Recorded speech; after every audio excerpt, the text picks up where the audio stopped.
একটা বিশেষ সতর্কতা, আপনি যদি মালয়েশিয়া থেকে রোমানিয়াতে যেতে চান অবশ্যই সঠিক ভিসা ক্যাটাগরির জন্য আবেদন করবেন।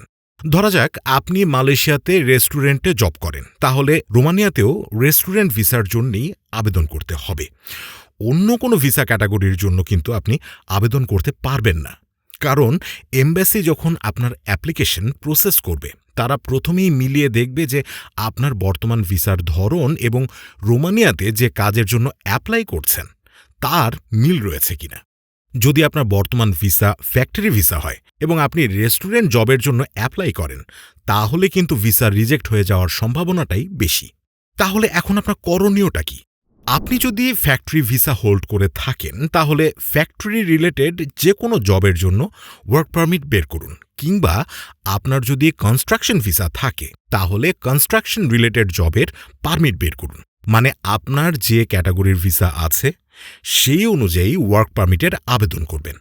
আপনি রোমানিয়ায় আসার পর একটা নির্দিষ্ট সময় কাজ করার পরে চাকরি পরিবর্তনের সুযোগ পাবেন, কিন্তু শুরুতেই ভুল ক্যাটাগরিতে অ্যাপ্লাই করলে ভিসা নাও পেতে পারেন। এ সম্পর্কিত আরও কোনো জিজ্ঞাসা থাকলে আমাদেরকে অবশ্যই কমেন্ট বক্সে জানাতে পারেন, কারণ ভুল ক্যাটাগরিতে আবেদন করলে সময়, টাকা এবং সুযোগ সবকিছুই কিন্তু নষ্ট হবে। তাই নিশ্চিত হয়ে সঠিক ক্যাটাগরিতে ভিসার জন্য অ্যাপ্লাই করুন।